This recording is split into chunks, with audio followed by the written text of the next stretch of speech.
အားလုံးပဲမင်္ဂလာပါဗျဒီဗီဒီယိုလေးမှာတော့ PSU လို့အတူကောက်ခေါ်တဲ့ Prince of Sokla တက္ကသိုလ်ကိုတွားရောက်လက်ပတ်တဲ့အကြောင်းလေးတင်ဆက်ပေးခြင်းပါတယ်ဒါကတော့ကျွန်တော်တို့အုပ်စုလိုက်ကားထားပြီးတွားကြတာပါ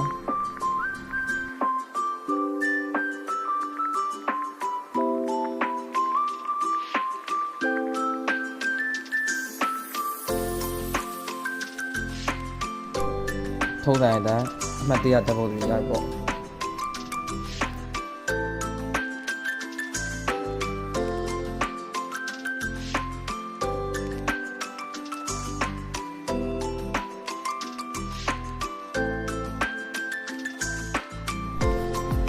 ကြောက်ရအကျယ်ကြီးပါပဲကမ်ဘက်တစ်ခုလုံးတစ်ပစ်ပန်းလာနေတဲ့စိတ်လေးဆုပ်ဆုပ်နေပါ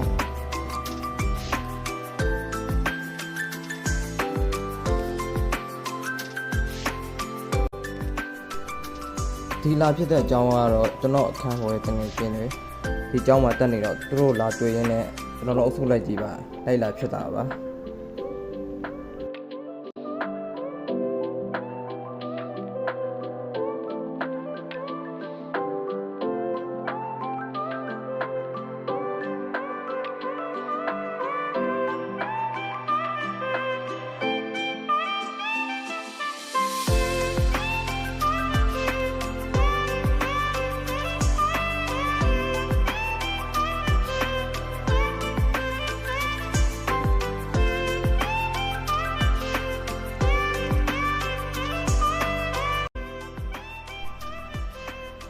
ကျွန်တော်တို့ကြောင်းတဲ့လိုက်လံပြသပေးတယ်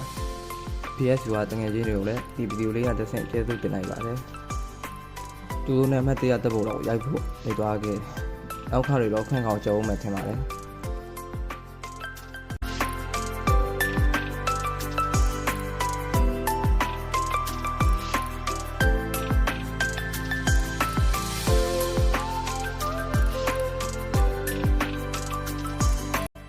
ဒီဗီဒီယိုလေးကိုဒီလောက်နဲ့ပဲဆုံးသက်ချင်ပါတယ်။ like ရဲ့ subscribe လေးလုပ်ပေးခဲ့ကြပါဦးနော်။